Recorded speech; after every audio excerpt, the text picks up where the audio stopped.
सबुआड़े निर्वाचन ताती भोटर पाखक आसुंच नेता विभिन्न कथा कहते प्रति आकृष्ट करुँच सबु अंचल विभिन्न समस्या रही आमे कटक सदर निर्वाचन मंडलीर बेंटकार छक आसी अच्छु। कटक सदर निर्वाचन मंडलीर गोटे मुख्य प्रमुख जगह हूँ बेंटकार 42 मौजा। जदि 42 मौजा कथा कहवा ताले 42 मौजा हूँ कटक गोटे परिवा हांडी कारण कटक छत्र बजार कहतु अन्य परिवा मंडी को यही जगार ही सबु समय अधिक परिमाणर चाषी परिवा नहीं जाई थाए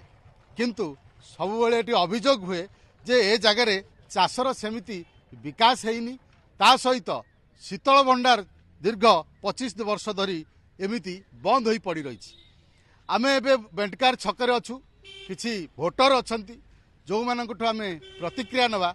जे प्रकृति आगु निर्वाचन आसूची से निर्वाचन को से माने केमिति देखुचंती आगु जेहेतु गोटे निर्वाचन आसूची सबुआडे चर्चा हो निर्वाचन चर्चा आपणक एरिया रे केमिति कोन निर्वाचन चर्चा होउची आमर ये विजु जनता प्रभाव अच्छी कौन केमिति प्रभाव अछि प्रभाव आम बर्तमान 55% रे अच्छु चेष्टा करू आ 10% ना 65% रे रहू। अच्छा आपण जो कहउचंती विजु जनता दल कथा लोक अभियोग करुचंती जे विजु जनता दल सरकार रहिला मंत्री मध्य रहितले आपणकर जे विधायक रहितले किंतु सेभली किछि विकास हेइनी कोल्ड स्टोर हेइ परिनी एवं चाषर विकास हेइ परिनी ना एटा राजनैतिक इश्यू होउची। बीजेडी आमर विधायक चंद्रसारथी बेहरा आमर आपातत 42 मौजा को 1000 कोटी टंका देइचंती जहाँ आपण देखिपारे रास्तार दोहरीकरण होइची एवं एबे 3-3टा ब्रिज शिलान्यास देइचंती विकास होइची विकास प्रति गाँ ग्रामांचल मध्य रास्ताघाटर उन्नतीकरण होइची पानी जल प्रकल्प घर घर को पानी जाइची विकासर धारा होइची किंतु राजनैतिक इश्यू होउची। बाकी आपण गोटे प्रश्न करथिले कोल्ड स्टोरेज कथा कोल्ड स्टोरेज आपण 25 वर्ष तले भांगिला से कांग्रेस सरकार कांग्रेस लोक और कांग्रेस कर्मी ताको खाइकी बुड़ेइथिले कोल्ड स्टोर 25 वर्ष तले गोटे राजनैतिक दलर लोक खाइकी बुड़ेइथिले किंतु दीर्घ 25 वर्ष पर मध्य कोल्ड स्टोर हो पारानी किंतु ए जगह हूँ गोटे चाष प्रधान अंचल आम आउ किसी प्रतिक्रिया नवा केमती कौन चलती आपण अंचल भोट निर्वाचन बाटर चली लोक मैंने अधिका चाहते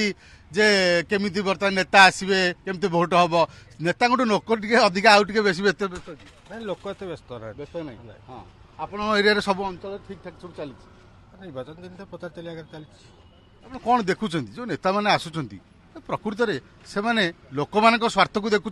ना नहीं निज स्वार्थ को नेता स्वार्थ लोक स्वार्थ देखना लोक स्वार्थ देखुना कहीं कौन देखुं आप स्टोर कथा कहले स्टोर कौन विजु जनता दल सरकार भितर केवे चिंता करना स्टोर कथा सारा ओडिशा रे खाली ओडिशा 42 मौजा नुह चाषी कथा केवे चिंता करना बर्तमान तो क्लाइमेट प्रोब्लेम होते जीवजंतु षंढ मांकड़ प्रभाव चाष भी बंद हो 42 मौजा तापर चाष बंद होगा बिल्डर मैंने पशि आए चाष बिक्री चली घर बाड़ी तीर चलती कंक्रीट जंगल चारिड़े चाष जमी बर्तमान धीरे धीरे कमी कमी जाऊँगी सबुआड़े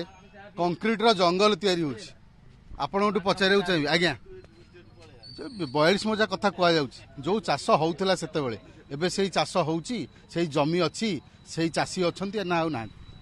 सहर तल अंचल तो सब जनबसती हो गला सहर तो जगह नहीं लोके जनबसती बढ़ाई आम अंचल मानक पशि आस जेहेतु आम यहाँ सहर तलर जगह तो पशि आसिले बाकी रहा आपण मैंने पचारे कोल्ड स्टोर कथा कोल्ड स्टोर हूँ गोटे समवाय संस्था केंद्र सरकार अधीन अच्छी केंद्र सरकार जदि से आईन की परिवर्तन करते तो समवाय संस्थाटा पुणी पुनरुद्धार हुआ किंतु आईन रो जहाँ व्यवस्था रही आईन व्यवस्था भितर ना राज्य सरकार किसी करें ना कहीं किसी करें स्वतंत्र ये गोटे आईन रो संशोधन हवा दरकार जे केंद्र समवाय संस्था केंद्र समवाय समिति जो समिति गठन होता तार तो लोक मैंने कहीं नहांती बर्तमान अच्छा कि नहांती कहीं सब मरी हजि गले किंतु जदि से आईन रो संशोधन हुआ हुए तो कोल्ड स्टोरटा पुणी पुनरुद्धार हुआ किए कर आईन तो केंद्र सरकार करेंगे ना केंद्रीय आईन ना केंद्र समवाय समिति पीपीपी मोड रे पारिबनी आपनकर आ गोटे कोल्ड स्टोर कौन आम कर आम अलग जगह कर से पर्टिकुलर ना से पर्टिकुलर जगह जगह उपर आम कर ना कारण सेटा केंद्र अलग जगह आम कर ना कर अलग अलग जगह कोल्ड स्टोर हो पार କିନ୍ତୁ ଗୋଟିଏ କଥା ହେଉଛି ଯେ ସବୁଠୁ ବଡ଼ କଥା ହେଉଛି ଯେ ଯେଉଁ ଲୋକମାନେ ସାଧାରଣ ଲୋକ ଅଛନ୍ତି ଆପଣ ଗୋଟେ ପଚାରିବାକୁ ଚାହିଁବେ ଆପଣ ଜଣେ ଭୋଟର କେମିତି ଦେଖୁଛନ୍ତି ନେତା ଆସୁଛନ୍ତି ଭୋଟ ମାଗୁଛନ୍ତି ଯେତେବେଳେ ଭୋଟ ଚାଲିଛି ଇଲେକ୍ସନ ଚାଲିଛି ଆପଣ ଘରକୁ ସମସ୍ତେ ଆସିବେ ମାଗିବେ ଭୋଟ ମାଗିବେ ଆପଣଙ୍କ ପାଖରେ ବସିବେ ଆପଣଙ୍କୁ ମିଠା କଥା କହିବେ କିନ୍ତୁ ଭୋଟ ଚାଲିଗଲା ପରେ ଆପଣଙ୍କୁ ସେଇ ବ୍ୟବହାର ଦେଖାଉଛି ନା ଦେଖୁନାହାନ୍ତି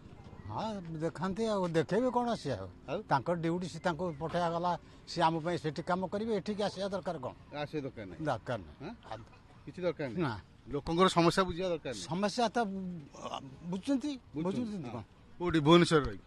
ହଁ ଭୁବନେଶ୍ୱର ତାଙ୍କର ରାଜଧାନୀ ସେଠି ସେ ଆଉ କରିବେ କୋଉଠି ଲୋକଙ୍କ ପାଖକୁ ଆସିକି ସମସ୍ୟା ବୁଝିବା ଦରକାର ନାହିଁ ଲୋକଙ୍କୁ ଆସିକି କ'ଣ ସ୍ୱାମୀ ସ୍ତ୍ରୀଙ୍କର ଝଗଡ଼ା ବୁଝିବେ ଆଚ୍ଛା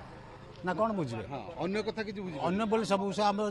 ସେ ଆସିକିରି ଦେଖିବେ ମେଡ଼ିକାଲ କଲେ ସେ କଲେ ଯେଉଁଟା ସମୂହ ପାଇଁକା ସେ କାମ ସେ କରୁଛନ୍ତି ଲୋକଙ୍କ ପାଇଁ କାମ କରୁଛନ୍ତି ହଁ